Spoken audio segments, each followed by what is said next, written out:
Muy bien, vamos a comenzar con la enseñanza del día de hoy y quisiera que abrieras tu Biblia, Mateo capítulo 16. El tema de hoy se titula Con disciplina se santifican los discípulos. Dilo conmigo, con disciplina se santifican los discípulos. Hace 8 días, ¿cuántos recuerdan el título de la enseñanza? Con disciplina se forjan, ¿verdad? Primero teníamos que ser forjados o tenemos que ser forjados como discípulos, personas que tenemos un entendimiento de lo que implica seguir a Cristo, pero ahora poder tener un entendimiento claro de lo que es seguir a Cristo paso a paso. Y para ello requerimos la santidad, hermanos. Si tú recuerdas, hace 8 días terminaba yo con una frase que quiero volver a repetir. Y con ella quiero empezar. Escuchaba yo a este orador en internet que decía, ¿cuál es tu precio? ¿Cuál es tu precio? Y él decía cifras, son 5, 10, 20 millones, 100 millones. ¿Cuál es tu precio? Y él dijo algo que a mí me impactó, que voy a repetir. Si tu precio no es tu vida, estás a la venta. Si tu precio no es tu vida, estás a la venta. Es decir, que el mundo fácilmente te puede llegar al precio. Y él decía otra frase que hoy la quiero cambiar. Dice, si vas a ser un defensor de la verdad, él decía, pero yo quiero decirte, si vas a ser un defensor de la santidad, tu precio tiene que ser tu vida también. Porque somos llamados como discípulos de Cristo a defender su santidad. Y él decía después, ¿recuerdas? No me puedo rodear de personas cuyo precio no sea su vida, porque el enemigo atacará la vulnerabilidad de la persona que pueda verse comprometida. Y quiero ajustar también esa frase. No puedo rodearme ni dejarme influenciar por personas cuyo precio no sea su vida. Porque son personas que no están dispuestas a dejar todo por Cristo. Y si tú convives con esa clase de personas, ¿qué crees? Que tú le vas a bajar al precio. Tú vas a bajar el estándar. Esto yo lo aclaré hace 8 días y dije, no quiero decir que vamos a ser antipáticos o que vamos a ser ermitaños y que no vamos a hablar con las personas. No quiere decir que nos vamos a creer demasiado. Quiere decir que no nos vamos a dejar influenciar. Más bien, lo que queremos decir es que si estos hermanos son parte de la iglesia, yo debo rodearlas. Y eso es distinto a yo rodearme de personas cuyo precio no es su vida. Yo debo rodearlas. Si yo estoy dispuesto a pagar el precio y dar todo por el evangelio, yo debo rodearlas. Porque son personas débiles, porque son personas inmaduras y los tengo que ayudar a fortalecerse para que ellos no sean el eslabón débil. Esa es una responsabilidad muy grande. Yo las debo rodear para yo influenciarlas positivamente, porque no debemos dejar a nadie caído, hermano. No debemos dejar a nadie atrás, a nadie en el camino, pero nos referimos a los de adentro, a los que son de nosotros en nuestra iglesia local, porque con los de afuera Dios va a tratar con ellos.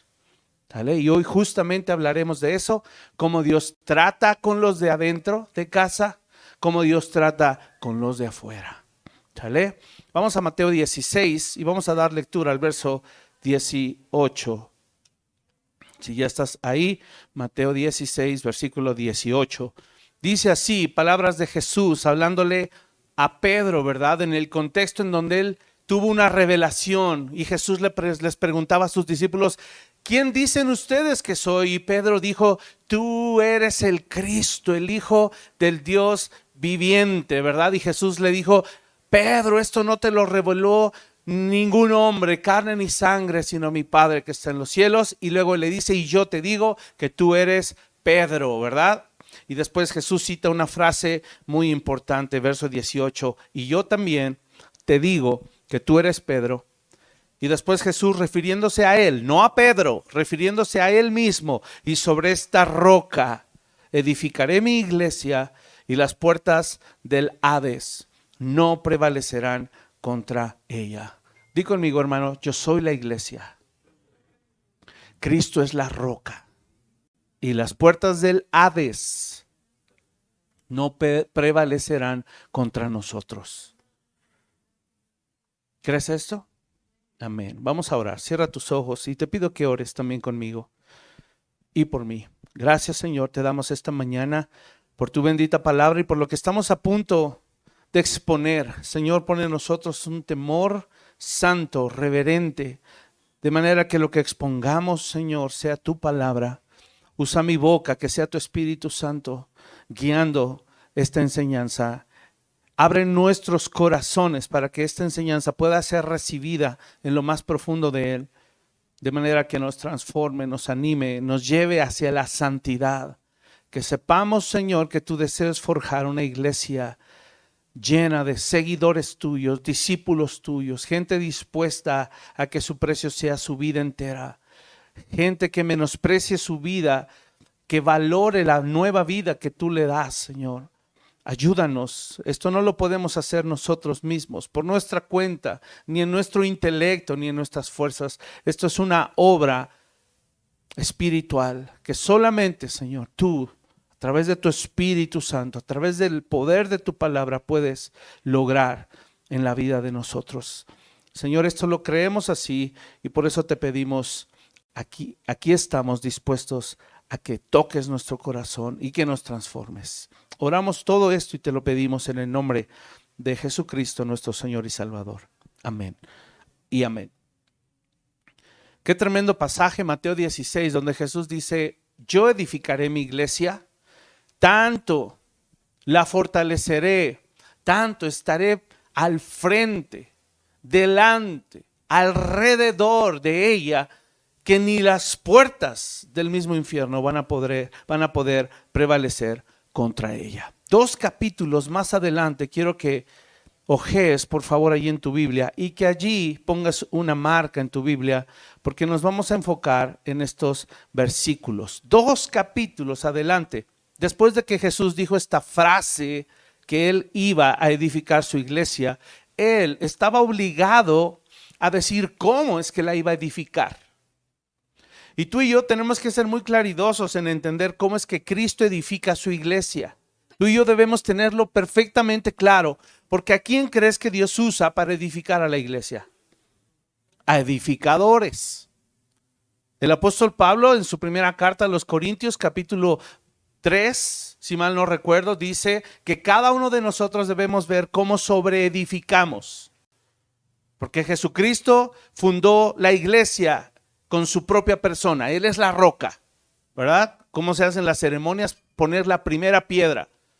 Pero en el caso de Cristo no es solo una piedrita. Imagínate que abajo de los cimientos está una roca firme que es Cristo. Y luego vienen los cimientos, los fundamentos que los establecieron los apóstoles y los profetas. Y luego a partir de allí tú y yo seguimos sobreedificando sobre ese fundamento y sobre la roca que es Cristo. Y el capítulo 18 del Evangelio de Mateo, en cierta manera podemos decir que es un bosquejo. El capítulo entero es un bosquejo de lo que debe ser y cómo debe funcionar una iglesia local, ¿verdad? Nos da algunas señales y algunas pistas. Y es justo el capítulo por excelencia cuando queremos hablar de la disciplina junto con Hebreos capítulo 12. Y cuando hablamos de disciplina, hermanos, se trata de todo ejercicio de la fe que practica la iglesia. Tú y yo tenemos fe.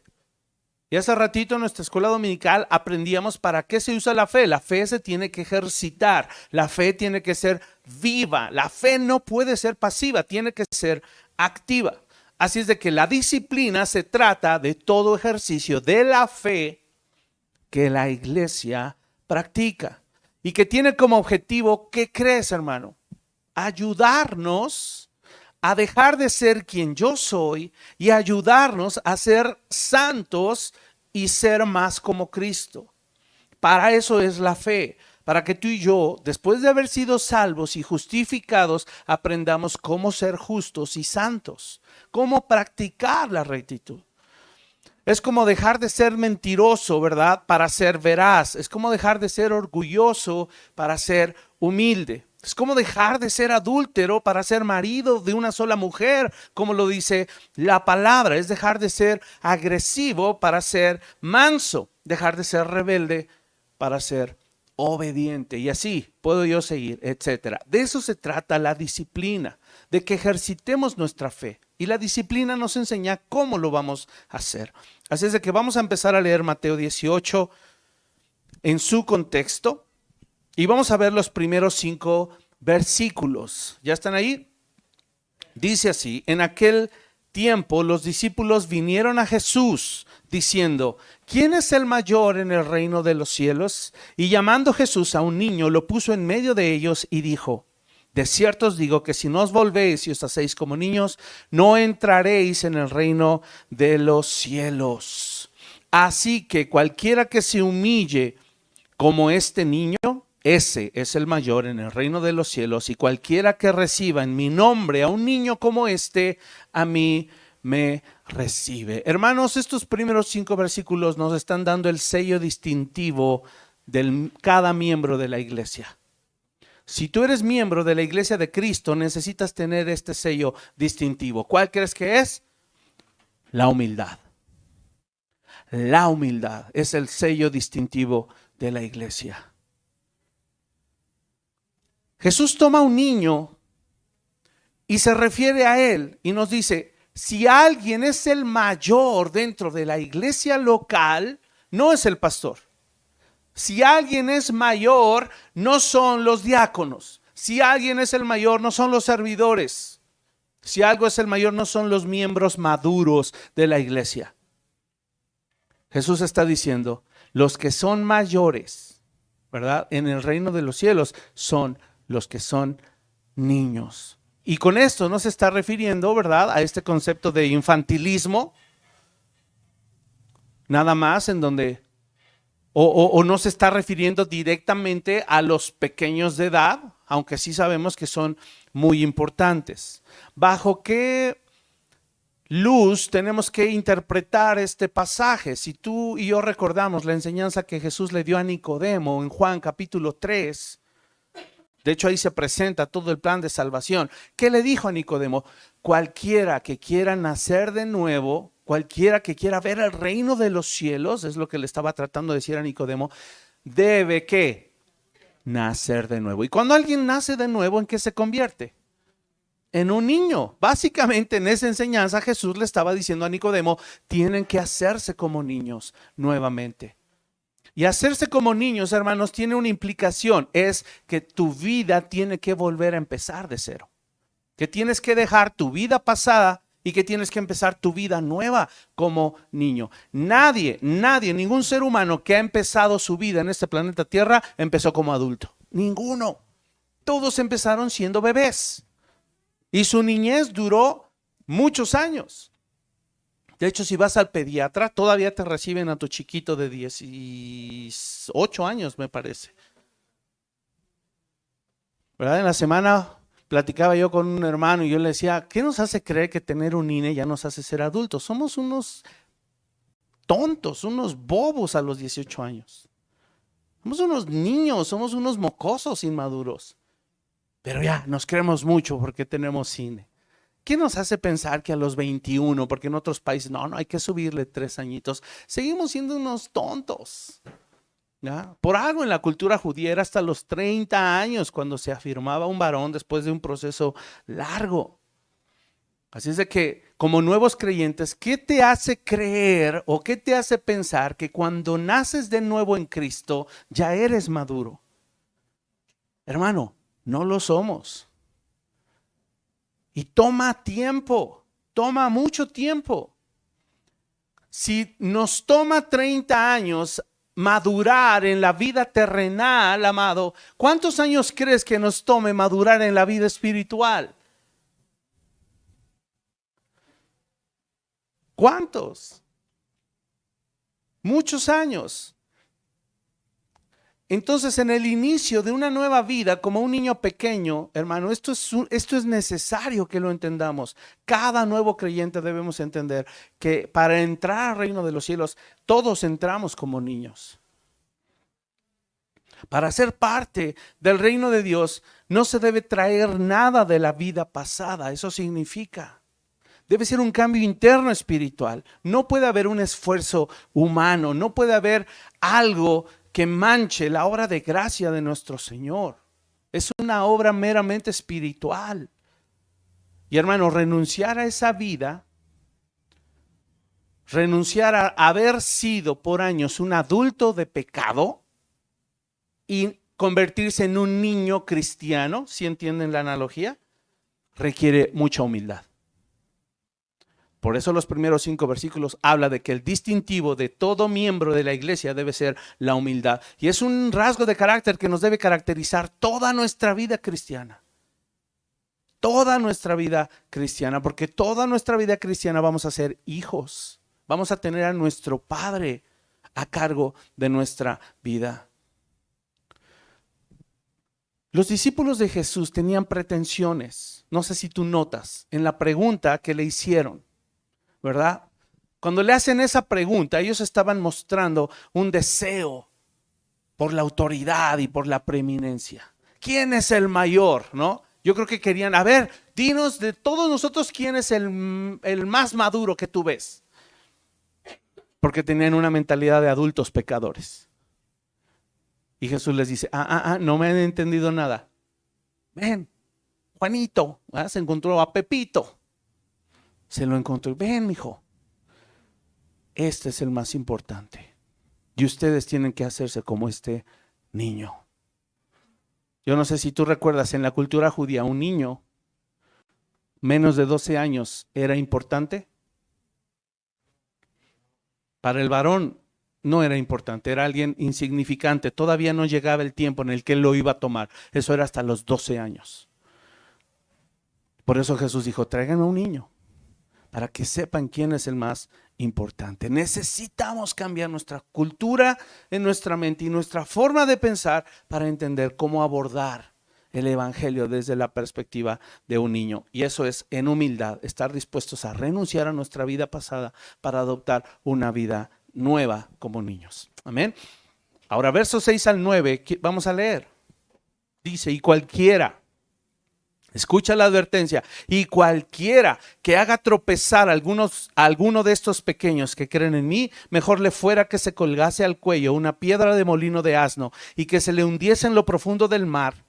Ay del mundo por los tropiezos, porque es necesario que vengan tropiezos, pero ay de aquel hombre por quien viene el tropiezo. Por tanto, si tu mano o tu pie te es ocasión de caer, córtalo y échalo de ti. Mejor te es entrar en la vida cojo o manco que teniendo 2 manos o 2 pies ser echado en el fuego eterno. Y si tu ojo te es ocasión de caer, sácalo y échalo de ti. Mejor te es entrar con un solo ojo en la vida que teniendo 2 ojos ser echado en el infierno de fuego. Hermanos, esta segunda parte que nos bosqueja Mateo capítulo 18 tiene que ver con que la iglesia tiene la responsabilidad y debe enseñar a los discípulos a tener cuidado con 2 cosas esenciales. Hay que tener cuidado con 2 cosas. Lo primero dice los tropiezos. Debemos tener cuidado con los tropiezos. Número 1. Pero número 2, dice que debemos tener cuidado de no ser nosotros quien cause los tropiezos. Y eso es más delicado porque dice, ay del mundo por los tropiezos. ¿Qué está dando a entender? Todos vamos aquí a tropezar. Porque el mundo, su afán, su ansiedad, sus tentaciones, ¿verdad? Lo atractivo del mundo que es para la carne, de forma natural, hace tropezar al creyente. No es algo que podamos controlar nosotros. No podemos dictar leyes aquí en el mundo, ni cambiar. Se ha intentado, ¿verdad? pero no, todas esas visiones que de repente proclaman México para Cristo, Alemania para Cristo, China para Cristo, ¿sabes qué? Nunca va a pasar. Porque además no somos llamados a establecer gobiernos, ¿verdad? En este periodo, gobiernos del reino de los cielos. Quien va a venir a establecer un reino es Cristo. Eso es distinto. Sí somos llamados a distinguirnos, sí somos llamados a hacer luz, a ser sal de la tierra, pero eso no quiere decir que nosotros o nuestro objetivo primario es ir y que las leyes se modifiquen para que se establezca una ley bíblica o cristiana, porque no va a pasar. Eso no va a pasar, amado. El mundo está diseñado para que tropecemos, punto, así está. Jesús en su oración hacia sus discípulos lo dejó claro. Dice, Señor, no te pido que los quites del mundo, sino que los guardes del mal. Porque el mal va a seguir operando aquí en el mundo. Pero Jesús decía, confíen en mí, yo he vencido al mundo. El detalle y donde se torna complicado el asunto es en la segunda cosa que debemos poner cuidado. Dice, no seas tú quien cause los tropiezos, porque ahí sí eres tú y soy yo quienes ejercemos nuestra voluntad y quienes por nuestras malas decisiones podríamos hacer tropezar a otros. Y eso es un problema. No tanto los tropiezos, sino quienes causan los tropiezos. Y de eso habla el versículo 6 al verso 9. Debemos proveer cuidado a los creyentes inmaduros en vez de hacerlos tropezar. Eso está diciendo, cuiden. La iglesia está diseñada para que cuide a los niños, para que cuide a los creyentes inmaduros, débiles en la fe. Y la manera que Dios dispuso, ¿qué crees? Es la disciplina. Esa es la manera. ¿Qué debe hacer entonces un creyente para cuidar a otros? Primero, autodisciplinarse. Primero, cuidarse de él no tropezar, porque eso lo va a fortalecer en la fe y por consecuencia va a evitar que él sea de tropiezo a otros. ¿Verdad? Estamos como el meme del gato, ¿verdad? De la mujer que le reclama, me dijiste que eras, que servías en la iglesia. Y él le contestó, sí, pero de mal ejemplo. Sí servía, pero de mal ejemplo. Siempre lo citaban a él como la oveja negra. No debemos ser esos. Debemos ser piedras vivas, no piedras de tropiezo, efectivamente. Entonces, autodisciplinarnos, hermanos, cuando traemos la autodisciplina a nuestra vida, te voy a decir algo, es drástico, duele. Cala a lo más profundo de los huesos, autodisciplinarse. Pero sabes, esta autodisciplina tiene que ser tan drástica, porque Jesús, ¿qué ejemplo usó? ¿Qué ilustración usó para autodisciplinarnos? Él está usando el ejemplo de la mutilación.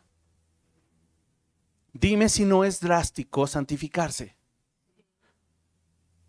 Jesús está usando ejemplos de mutílate, córtate el brazo, preferible manco que perdido en el infierno. Es drástica la santidad, hermanos. Preferible tuerto a que entres con 2 ojos al infierno. Hermanos, que Jesús haya ilustrado la mutilación para decir sé santo es drástico. Incluso el pueblo de Israel practicaba la mutilación por ley. No sé si tú lo sabías. ¿Quién? Los varones. Porque esta cultura está diseñada para crear hombres debiluchos, payasos del mundo, payasos del diablo. Para eso está creado el mundo de hoy. Y por eso la mutilación tenía que ser la circuncisión sobre el varón. Porque el varón es cabeza. Y si el varón no se santifica, la familia no se va a santificar y la iglesia no se va a santificar. Hermanos, esto es sorprendente que por ley hubiera mutilación. Se tenía que cortar el prepucio. Ya solo de escuchar esa palabra duele. Benditas sean las mujeres. Es tremendo esto. Hubo una época en la que el pueblo de Israel dejó esta práctica. Sus hijos ya eran grandes. ¿A qué edad la ley decía que debían circuncidar al niño? ¿A qué edad? Ni a edad, al 8º día. Y esta generación del pueblo de Israel que anduvo deambulando por el desierto fue una generación tan perversa que no circuncidaron a sus hijos. Por eso Josué dice, antes de otra cosa nos vamos a circuncidar. Oye, a los 8 días sé que no te acuerdas. Pero a los 12, a los 18, a los 20, a los 30, a los 40, que si alguien recién nació, ya tenía 40 sin haber estado circuncidado. ¿Ha de haber dolido? Pero es que ser el pueblo escogido de Dios y ese distintivo, hermanos, es drástico. Es drástico. El Señor quería una señal distintiva para su pueblo escogido, para su pueblo apartado. ¿Qué significa ser apartado? Santo. Hermanos, te quiero decir algo, si algo, lo que sea en nuestra vida está siendo un estorbo para que seamos usados por Dios, debemos cortarlo. Algo, lo que sea. Algo, lo que sea, está siendo un estorbo para que Dios te use, necesitas cortarlo. Dios quiere usar recipientes limpios, santos, puros, y el proceso de santificación justo es eso, es cortar lo impuro, cortar lo que no necesito. Esos son los ejercicios que hago con la ayuda del Señor para cortar el pecado en mi vida, y es drástico. Aceptar disciplina y corrección, ¿sabes qué es? Es radical y es antinatural. Va en contra del instinto de conservación del hombre carnal. No se quiere santificar porque es antinatural, porque el hombre de pecado quiere pecar. Pero tú y yo, que fuimos nacidos de nuevo, renovados por dentro, dice la Biblia que ya no somos quienes éramos antes, somos nuevas criaturas. Entonces quiere decir que ahora debe haber un nuevo afecto, un nuevo impulso, una nueva naturaleza dentro de mí que quiera el bien, que quiera la santidad. Y para eso, hermanos, es indispensable el nuevo nacimiento, para cortar ese instinto y redireccionar nuestra mente hacia ¿qué? Nuevas prácticas que promueven la santidad. De eso está hablando del verso 6 al 9. Ahora vamos al 10. Dice, mirad que no menospreciéis a uno de estos pequeños, porque os digo que sus ángeles en los cielos ven siempre el rostro de mi Padre que está en los cielos. Porque el Hijo del Hombre ha venido para salvar lo que se había perdido. ¿Qué os parece si un hombre tiene 100 ovejas y se descarría una de ellas? ¿No deja las 99 y va por los montes a buscar la que se había descarriado? Y si acontece que la encuentra, de cierto os digo que se regocija más por aquella que por las 99 que no se descarriaron. Así no es la voluntad de vuestro Padre que está en los cielos que se pierda uno de estos pequeños. Hermanos, dentro de la iglesia local, el Señor está enfatizando la importancia de estos pequeños creyentes. Tanto que se nos hace saber el gozo que siente por cada una de ellas que se arrepiente y viene a salvación. Es más importante para el Padre esa una oveja que las 99 que ya son salvas y que están a salvo en el redil. La prioridad del Señor, en donde Él pone el mayor interés, es justo en esas ovejas, justo en esos pequeños que andan descarriados, pero que son de su redil, porque Él va a ir por ellos y los va a traer. Todos en algún momento, hermano, escúchame, tú y yo, y no quiero que malinterpretes mis palabras, todos en algún momento, tú y yo, fuimos de gran importancia porque estábamos perdidos. No quiere decir que hoy no seamos igual de importantes.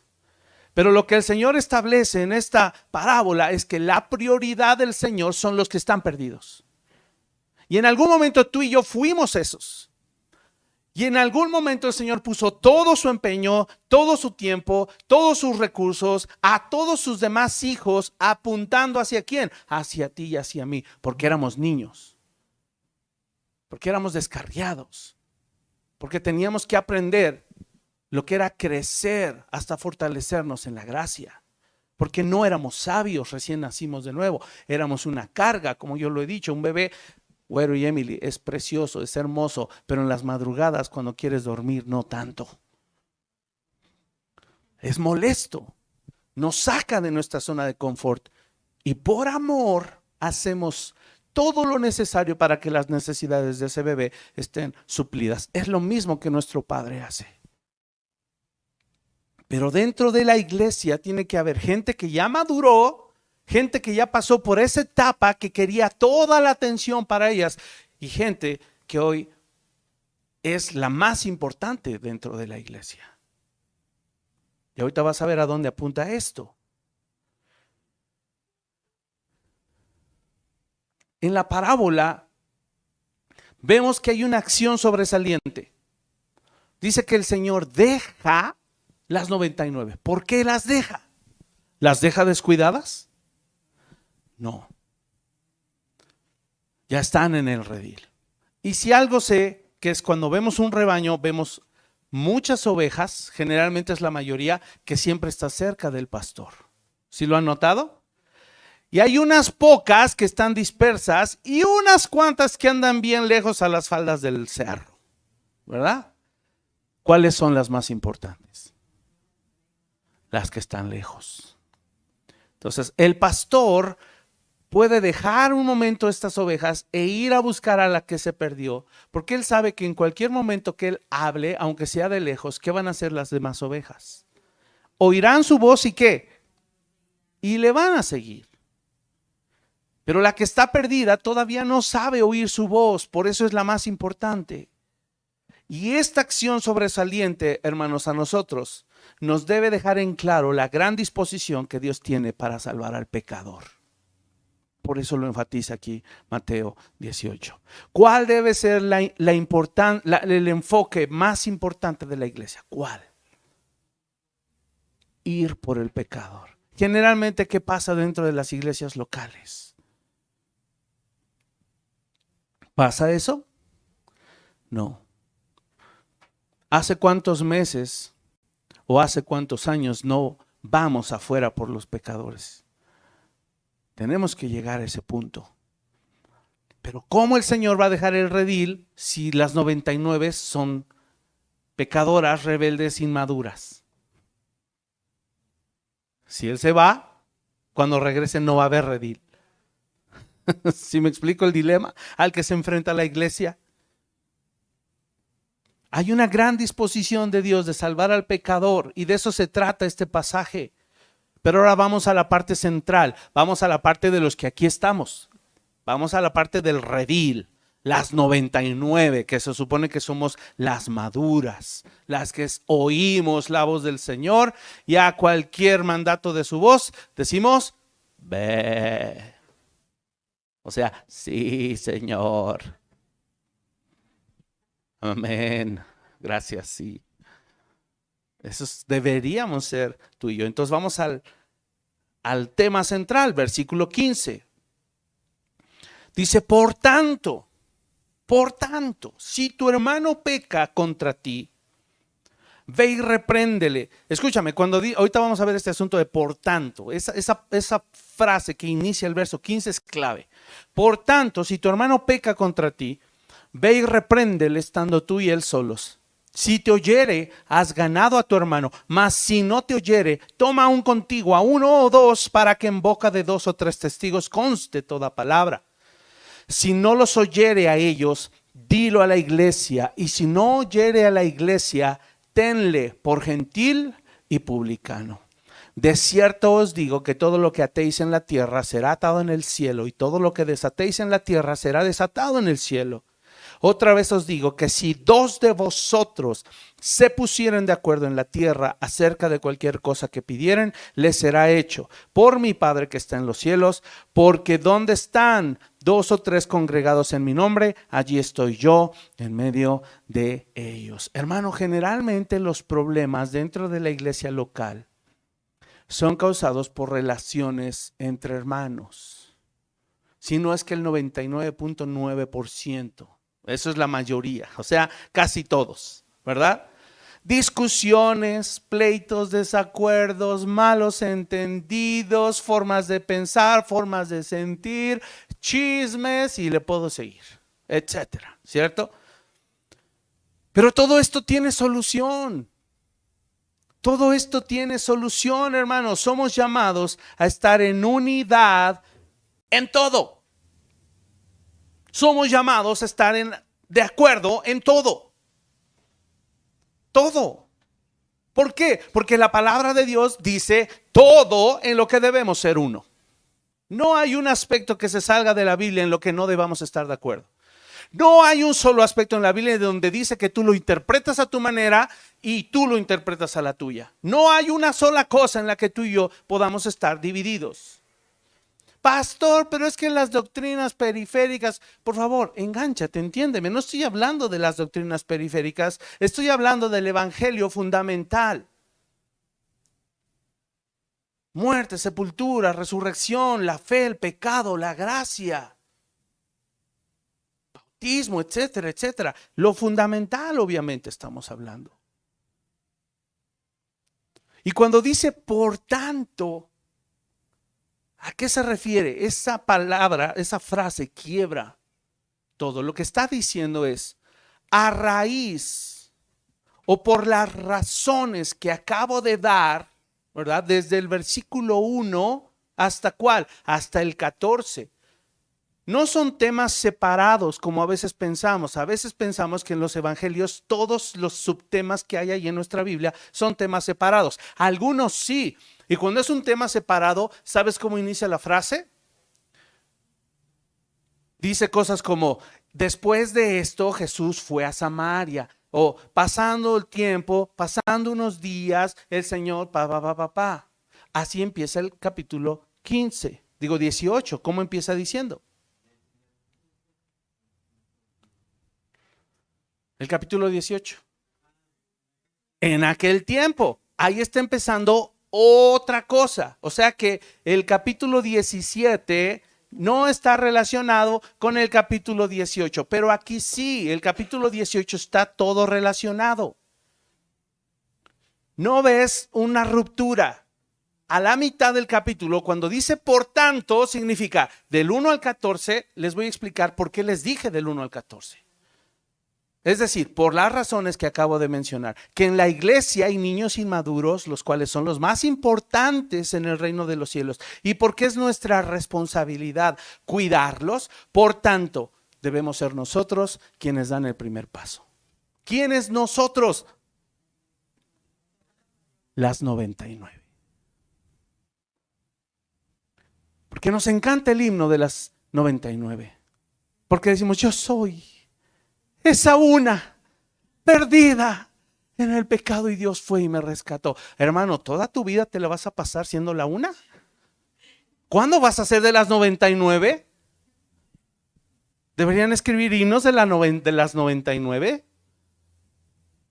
Es maravilloso recordar la salvación y cada prédica y cada estudio y todo debe ser cristocéntrico. No olvidar quiénes fuimos y quiénes somos y quiénes seremos en Cristo. Pero mientras nos toca aquí las 99, ¿qué con ellas? ¿Dónde están? ¿Qué están haciendo? Entonces aquí ya se definieron dos tipos de creyentes. Los más importantes que hay que cuidar, y escucha, los menos importantes quienes saben cuidar. Los maduros y los inmaduros.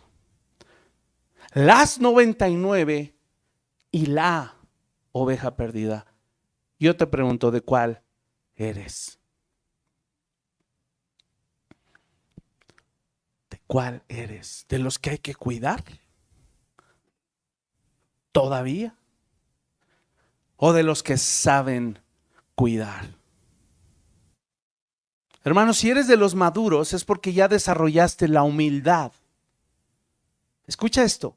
Si eres de los maduros es porque ya desarrollaste la humildad, tanto que ya no te ves a ti como el importante. Ya el mundo cristiano no gira en torno a ti, la iglesia no gira en torno a ti, tú no eres ya el importante. Si tú eres de los maduros. Y sabes tanto más porque además ya no te importa que tú no seas el importante. Ya no te importa. Si te hablaron o no te hablaron, si te saludaron o no te saludaron, si te tomaron en cuenta o no te tomaron en cuenta. Ya creciste porque ya no eres tú el centro de la iglesia y ya no están todos enfocados en tu inmadurez, ya no, porque ya creciste. Y lo que distingue a un maduro e inmaduro es que uno sabe oír la voz de su pastor, el gran pastor de las ovejas, es decir, Cristo, y otro no. Hermano, ser de los menos importantes y saberlo y aceptarlo y estar bien con eso es humildad. Entender que tú ahora sirves a otros y cuidas a otros. En mi caso personal, yo no podría vivir mi vida cristiana sin reconocer, amado, a todo aquel que fue usado por Dios para impactar mi vida y que en el tiempo que yo era el más importante, era el más, y eso no es un elogio, eso es el más inmaduro, el más pecador, el más inconstante, el que se deprimía por todo, el más miedoso que no sabía ni salir a trabajar y mantener a su esposa y sus 4 hijos. Ese era yo y más, lo peor de lo peor. Pero yo no puedo vivir mi vida cristiana ignorando la gracia que recibí a través de todas las personas que Dios involucró y me sirvieron. No puedo. Porque ahí reconozco que Dios usó a todas esas personas para ayudarme a entender que yo no era el importante. Me ayudaron a entender que importa Cristo. Me ayudaron a ver por las necesidades de otros. Me ayudaron a ver mi egoísmo. Me ayudaron a deshacerme de él. Me enseñaron a ser paciente y darle prioridad a otros, ¿verdad? Y a ser más humilde para reconocer que no lo sé todo. Por eso la palabra ahí, después de decir, por tanto, si tu hermano peca contra ti, ¿quién es el humilde?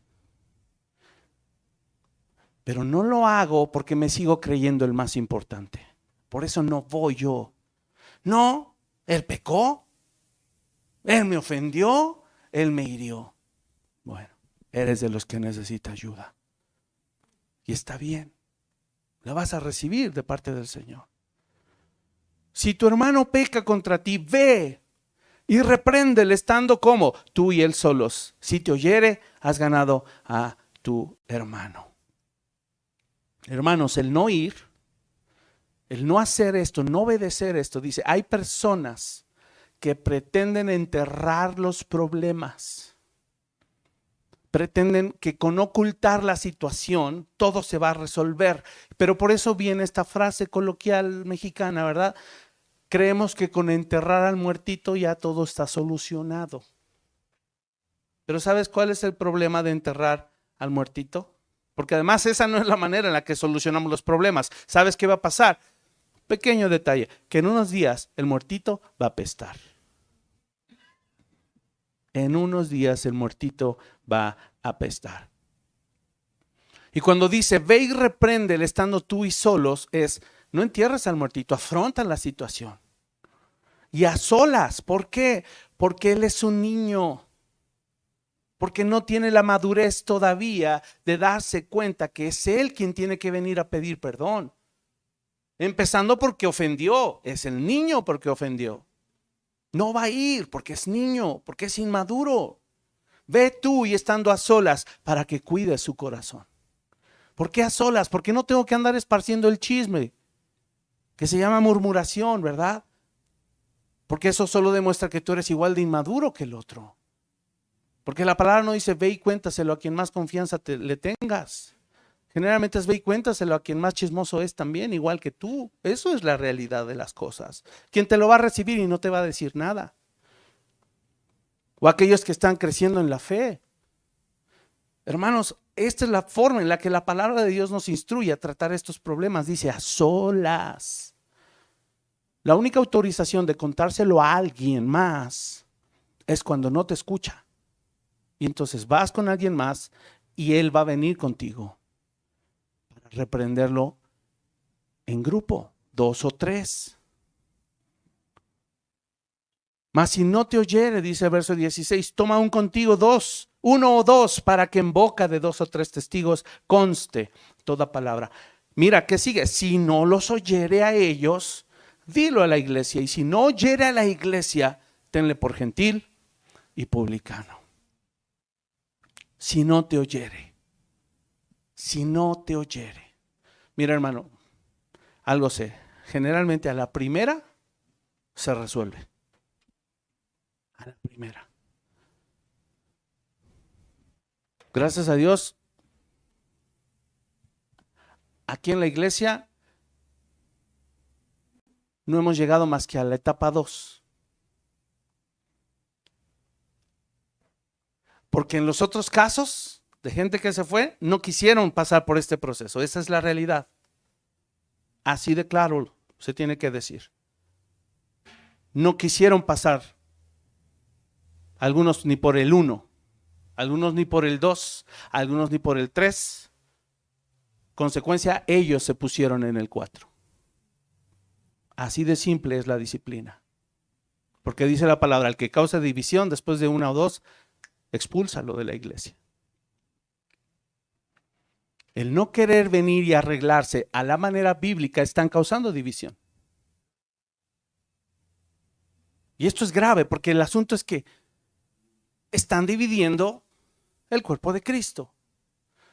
Lo están mutilando de la manera equivocada. La mutilación tiene que ser en el corazón. La mutilación es del orgullo propio, no de miembros de la iglesia. Esto es delicado, hermanos, cuando dice, si no te oyere. Porque el desacuerdo o el conflicto viene cuando alguien de las partes, o incluso ambas partes, podría ser el caso, que ambas partes no quieren arreglar la situación, como lo dice la palabra. Y el problema de división en la iglesia, quiero decirte, no se genera entre 2 personas. Escucha esto. El problema de división en la iglesia no se está generando entre 2 personas. Se está generando entre una persona y Dios. La división en la iglesia no es un asunto de división humana. Es un asunto de división con Dios, espiritual con Dios. Porque quien te injertó y te sembró en su iglesia es Dios. Y si alguien se va de la iglesia por motivos equivocados, se está separando de Dios de una manera inadecuada. Hay maneras correctas de hacerlo, lo hemos hablado. Necesito 3 voluntarios para explicar esto gráficamente. Ayúdame, Chema. JP, Orlando también, ayúdame. Párense aquí al frente. Acá Orlando. Chema aquí, en medio, JP allá. Es solo una representación, ¿verdad?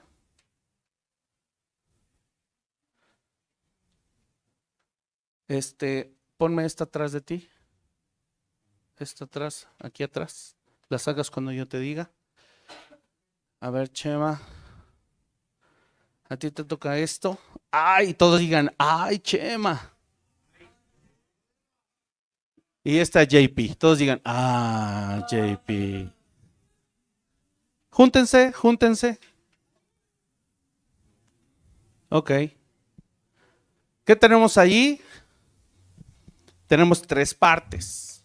Tenemos a Dios, tenemos al hermano Maduro,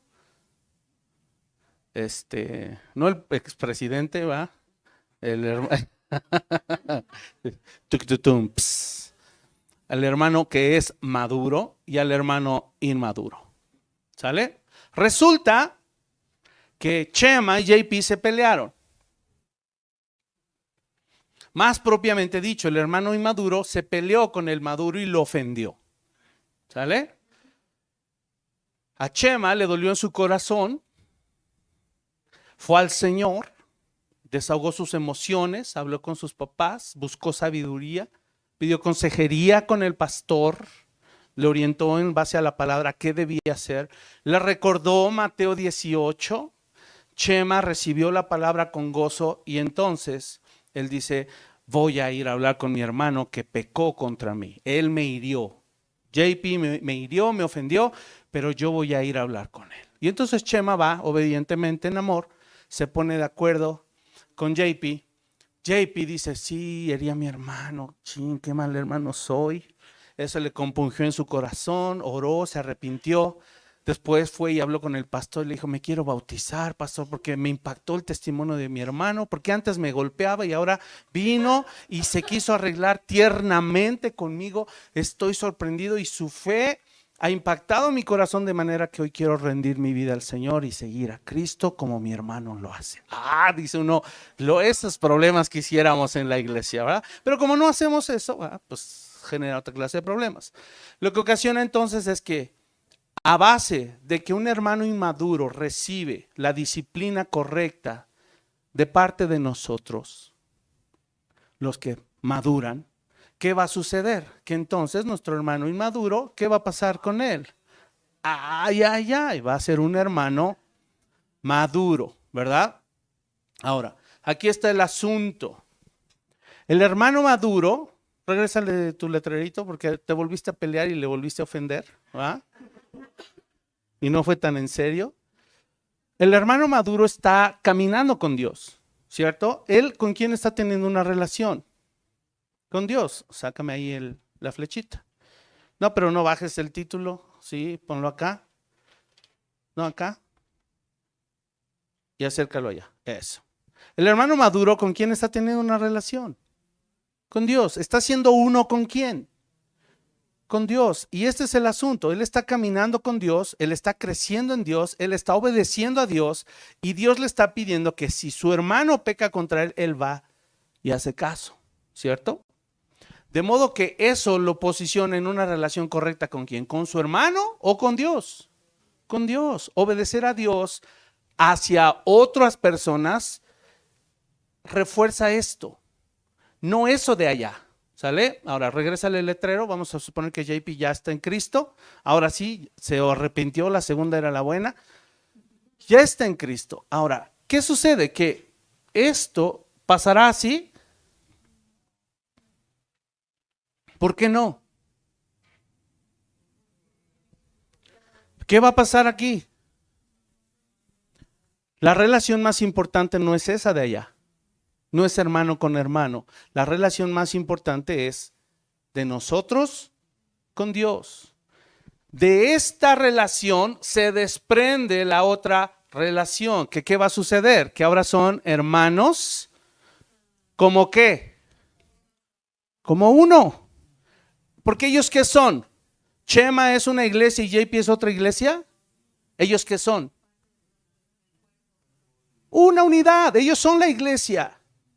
Porque Dios no nos llamó a crecer solos, lo aprendimos hace 8 días. ¿Qué nos llamó? Aquellos 2, con estos 3, con estos 15, con estos 30, los que seamos, somos ¿qué? Uno. Y estos uno son uno con quién. Quédense allí, voy a leer el pasaje de Juan. Pongan atención. Juan 17, 20 al 21, dice, Jesús orando precisamente por esto.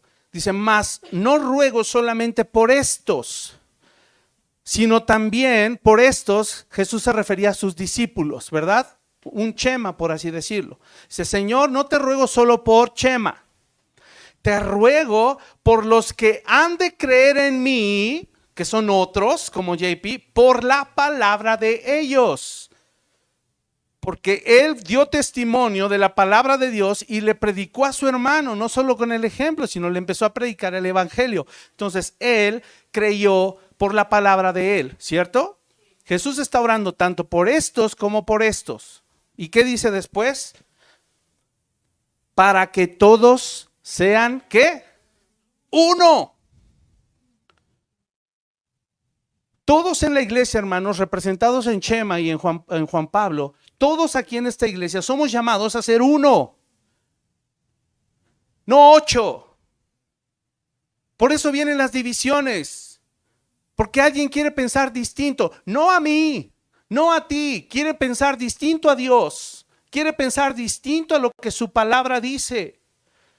Porque Jesús inmediatamente después dice, para que todos sean uno como tú, oh Padre, en mí. Y luego dice, y yo en ti, que también ellos sean uno en nosotros, para que el mundo crea que tú me enviaste. Tú y yo como iglesia somos llamados a ser uno con Dios. Y a veces nos importa más ser uno con los otros. Ser uno con un ser humano, ser uno hasta con un disque cristiano. Nos interesan más esas relaciones que ser uno con Dios. Por eso es tan grave cuando alguien sale de la iglesia. Y por eso el apóstol dice, salieron de nosotros porque no eran de nosotros. Claro, y no eran de nosotros porque no obedecen a la palabra de Dios como Él la estableció.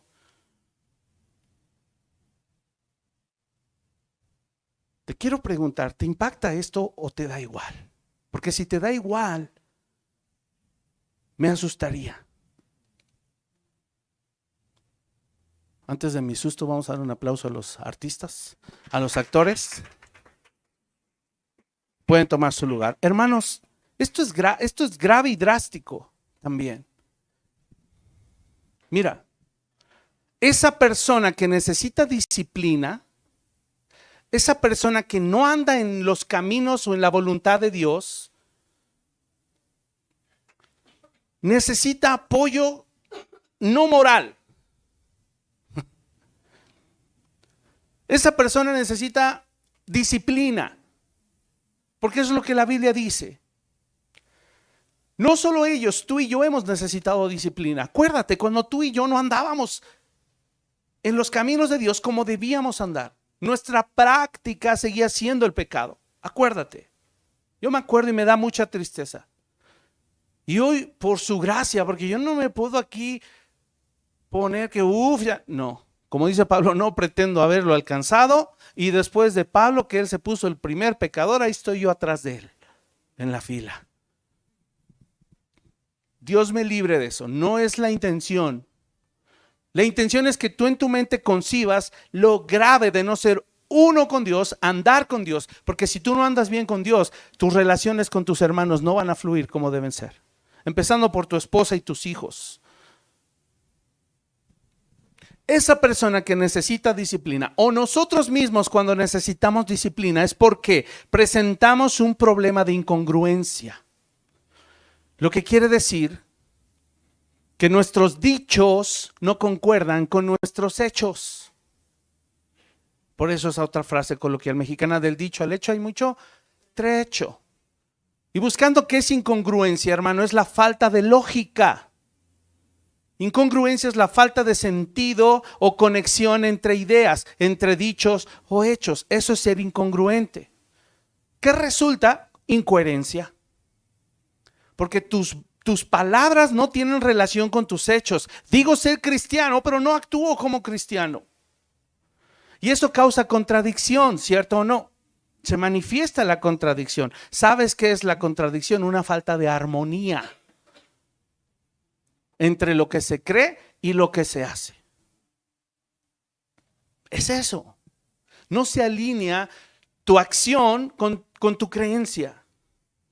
Tus valores son distintos a lo que o tus deseos son distintos a lo que realmente haces. ¿Ah? Yo desearía conocer más a Cristo. Yo desearía y yo quisiera. No, eso es en el menor de los casos. En el peor de los casos, yo soy cristiano y yo soy santo. Y mangos, nada, porque en su actuar no hay una congruencia.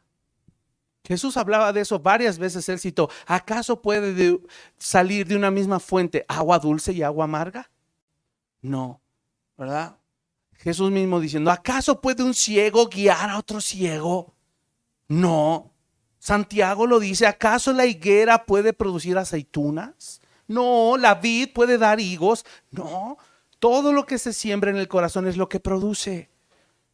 El asunto, hermanos, con la incongruencia es que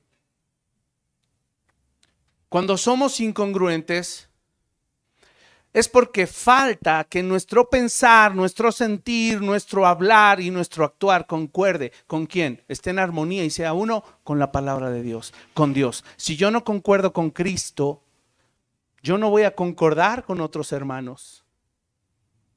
Lo triste es que a estas alturas de donde va el cristianismo, quien concuerda con Dios y su palabra es el loco, es el que está mal.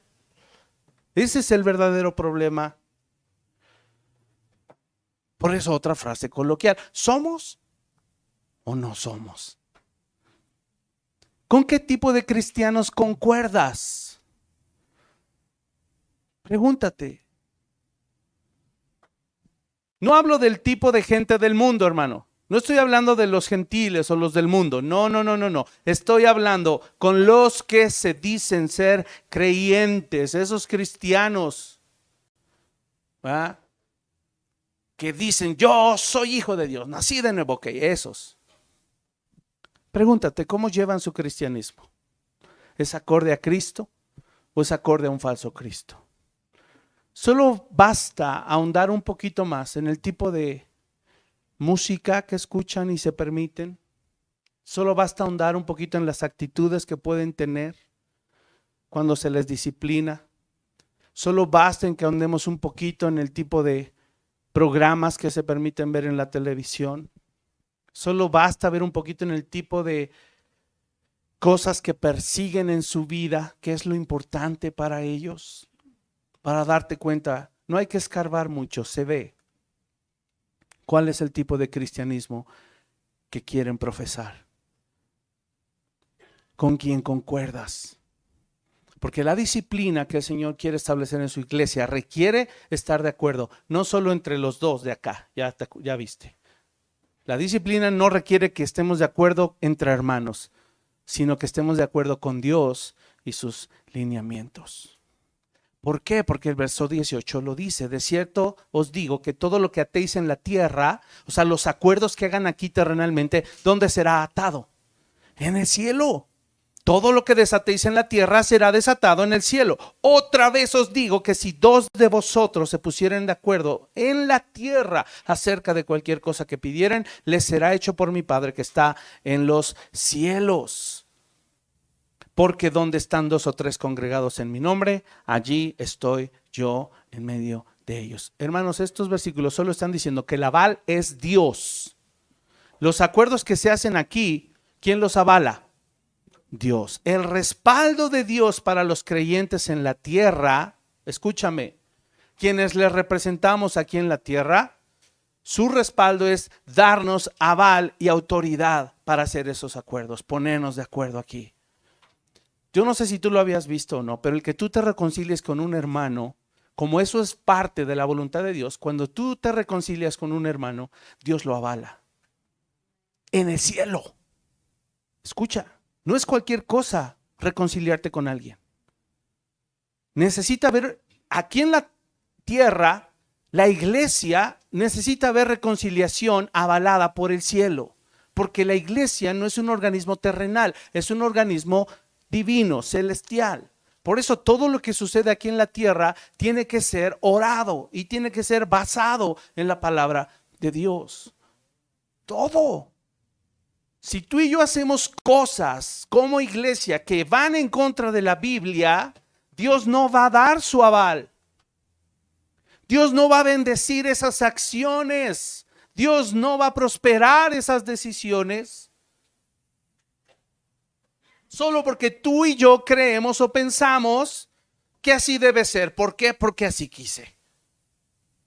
Pero nunca hay la palabra detrás, de fondo, respaldando las decisiones que aquí se toman. Por eso las decisiones no se toman solo. Y más si tiene que ver con asuntos de la iglesia, más cuidado debemos de tener. porque estamos representando a Dios aquí en la tierra. Las decisiones que se toman, hermanos, dentro de esta comunidad, dije, tienen validez en el cielo, especialmente las que tienen que ver con disciplina a causa del pecado. Si hay pecado, se va a disciplinar en esta iglesia. Y también si se buscan relaciones, restaurar relaciones, también estamos avalados por el cielo, por Dios mismo. Todo lo que se decida aquí en la tierra por la iglesia, si está alineada a su palabra, están ratificadas por Dios en el cielo. Amén. Debemos creer, hermanos, que si la palabra de Dios dice, escucha, esto es importantísimo. Ya estoy en la última sección, tolérenme porque es importante y no te distraigas. Debemos creer que si la palabra de Dios dice que en cierto punto se debe exponer el pecado de un hermano ante la iglesia, es porque todos los creyentes han recibido autoridad espiritual. Escucha, esto sonaría como, ¿cómo que el pecado de un hermano se va a exponer ante la iglesia? Sí, porque si a la primera y a la segunda no hizo caso, se tiene que hablar a toda la iglesia. ¿Qué está dando a entender Jesús cuando Él establece este lineamiento? Que Él ha dado autoridad a todos los creyentes. Autoridad espiritual para tratar con los conflictos dentro de la comunidad. Esa disciplina no la pone el pastor. La responsabilidad de disciplinar en la iglesia es de todos nosotros. Sirvas o no sirvas. Seas diácono o no seas diácono, seas pastor o no seas pastor. Dios te dio autoridad espiritual para ejercer la disciplina en la iglesia. Dios se manifiesta, hermanos, claramente cuando hay 2 o 3 reunidos en su nombre, y más si están buscando su dirección para que se haga su voluntad. Él nos prometió en el primer versículo que leí al inicio de la prédica, Él nos prometió y nos recuerda que su iglesia no está sola. Él prometió edificarla. Él no nos va a dejar. Y por eso ya al final de ese pasaje, verso 21 y 22, suena chiste. Que Pedro, bien hablador el Pedro, ¿ah? Y que a veces, hermano, mejor cállate, ¿ah? Así diría Pablo o Jesús. Hermano, no, piensa bien antes de hablar, porque solito caes. No digo yo. Ustedes quieren hablar, hablen. Yo les animo y les aconsejo y los reoriento. No me siento en la capacidad. No, hermanito, mejor cállate. No. Mejor habla. Así sacamos las dudas. Pero se le acerca Pedro a Jesús y le dice, Señor, ¿cuántas veces perdonaré a mi hermano que peque contra mí? ¿Hasta 7? Ya sabes el contexto. Los fariseos decían solo 3. Después de 3 ya no lo tenías que perdonar. Y Pedro, queriéndose ver más justo, hasta 7. Y Jesús le dijo, no te digo hasta 7, sino aún 70 veces 7. Mira, tal vez Pedro ya estaba saboreando el gusto de expulsar a alguien del grupo. Por eso le preguntó, ¿hasta cuántas veces, Señor? Porque ese Judas ya me tiene hasta la coronilla. Ya se pasó de 3. Entonces dime por favor que 7, porque lleva 6, ¿verdad? Ya se estaba saboreando el que... Luego el dedo acusador a ver quién le había hecho qué para expulsarlo del grupo de discipulado, ¿verdad? O tal vez para justificar su resentimiento hacia alguien más o su falta de perdón. No lo sabemos, hermano, pero lo que sí sabemos es que a veces en nuestro corazón hay orgullo, hay resentimiento, hay falta de perdón. Y nosotros queremos excusar esos pecados. Si por nosotros fuera, ya hubiéramos expulsado a media iglesia. Si no es que a toda. Por eso la Biblia nos da lineamientos que protegen a la comunidad de creyentes. Y si no los seguimos, le vamos a hacer mucho daño a la iglesia. Tanto por no disciplinar como por disciplinar inadecuadamente. En todo conflicto nos enseña este pasaje que hay que estar dispuesto a arreglar las cosas. Hay que estar dispuesto Ya sea hablando, perdonando, aclarando, orando, en especial cediendo al yo, porque así empezó el pasaje. Sean humildes como niños. 70 veces 7, perdona 1000 chorro 1000. Ya te lo sabes.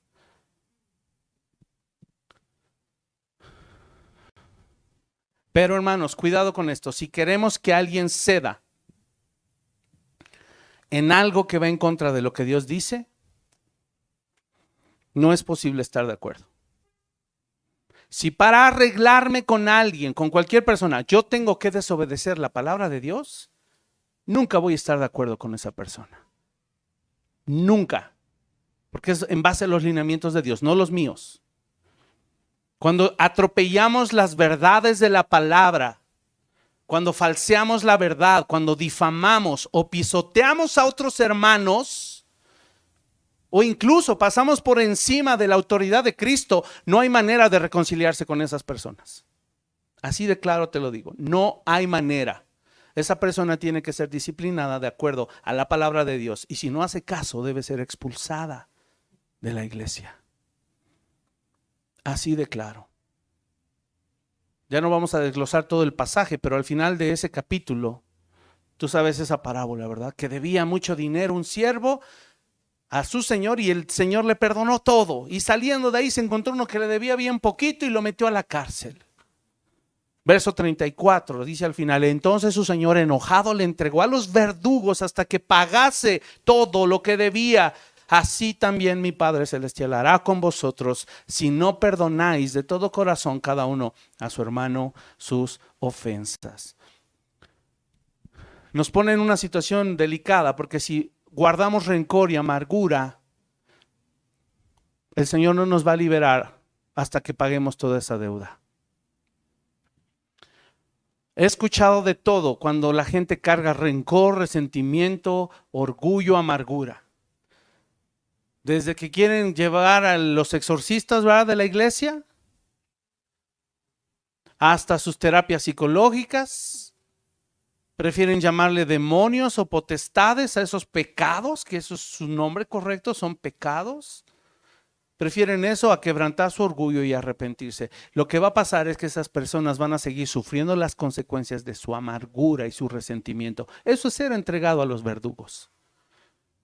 Y cuando van a otro lado, ¿qué crees que va a pasar en el otro lado? Lo mismo que pasó aquí, y lo mismo que pasó antes de aquí, y lo mismo que pasó antes de aquí y antes de aquí. Porque creemos que es más fácil ser plantita de cubeta, ¿verdad? Plantita de cuemanco, ¿verdad?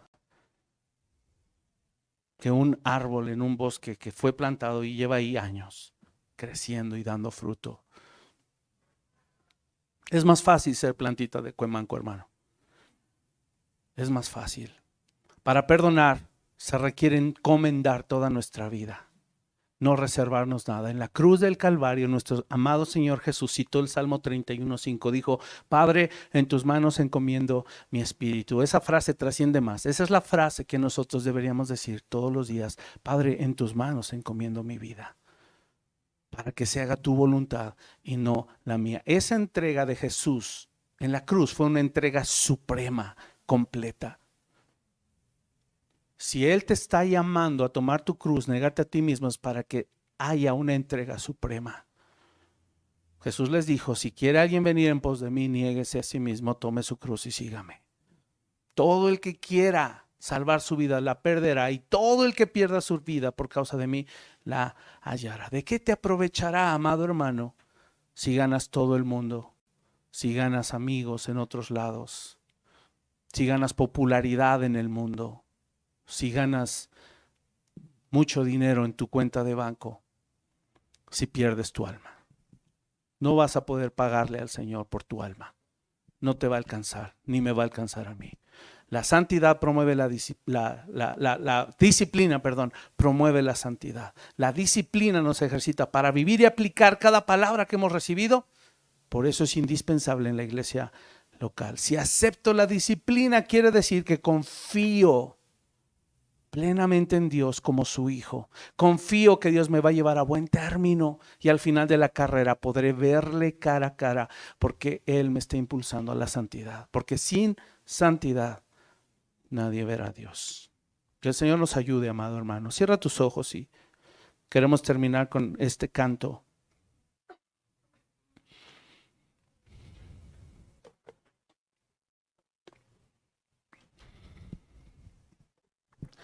Y antes de cantarlo, vamos a orar. Señor, tu palabra trae convicción de pecado a nuestra vida. Tu palabra nos ayuda a entender lo que la disciplina es, Señor. Ejercitarnos en la fe para ser santos. Eso es la disciplina. Y Señor, nos llamas a disciplinar dentro de nuestra iglesia para que permanezcamos alineados a tu voluntad, no a la voluntad de otras personas. Ayúdanos a entender esta verdad tan sencilla. Señor, si aún somos inmaduros, somos pequeños o débiles en la fe, Señor, eso no tiene nada de malo. Tú nos lo has hecho saber.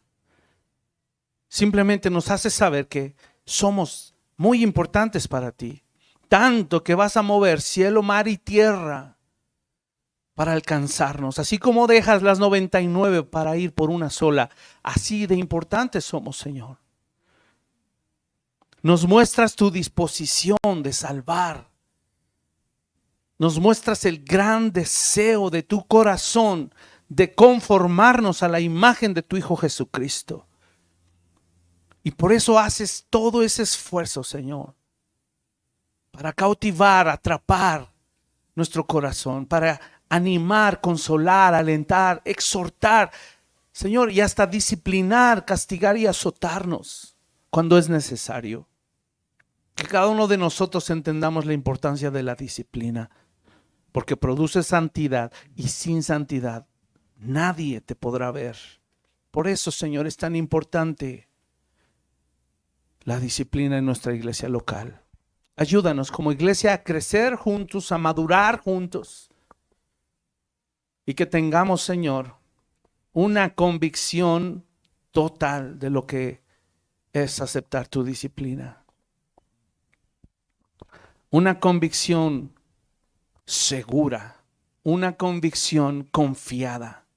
Así como nuestro Señor Jesús vivió en la tierra y como ser humano, como tu hijo, y Él también tuvo que aprender a depender de ti, vivir en obediencia constante. Que Él también necesitó buscar tu palabra, buscar dirección tuya, buscar tu voluntad. Así nosotros la busquemos también y la procuremos. Y que así como Él lo hizo al final de su carrera, Él pudo confiar con los brazos abiertos, colgado en la cruz, y decir: Señor, en ti confío, te encomiendo mi espíritu. Convencido de que libraría su alma del Seol, convencido que no vería corrupción. Señor, así nosotros también queremos identificarnos con tu Hijo Jesús por medio de la fe, no en nuestros propios méritos, sino en los tuyos. Y que ahora que vamos, Señor, a despedirnos con este canto, podamos entender la riqueza y la bendición de confiar plenamente en ti, Señor. En todo lo que tú has dicho, en todo lo que tú has prometido, no fallarás, no faltarás a una sola palabra de ella. Nuestro deseo, Señor, hoy es hacértelo saber con plena certeza de que la obra de tu Hijo Jesucristo ha marcado nuestros corazones. Y hoy respondemos en obediencia, en amor hacia ti. Y podemos decirte: en tus manos encomendamos nuestra vida, para que se haga tu voluntad y no la nuestra, Señor. Hoy te lo pedimos en el nombre de Jesús, nuestro Señor.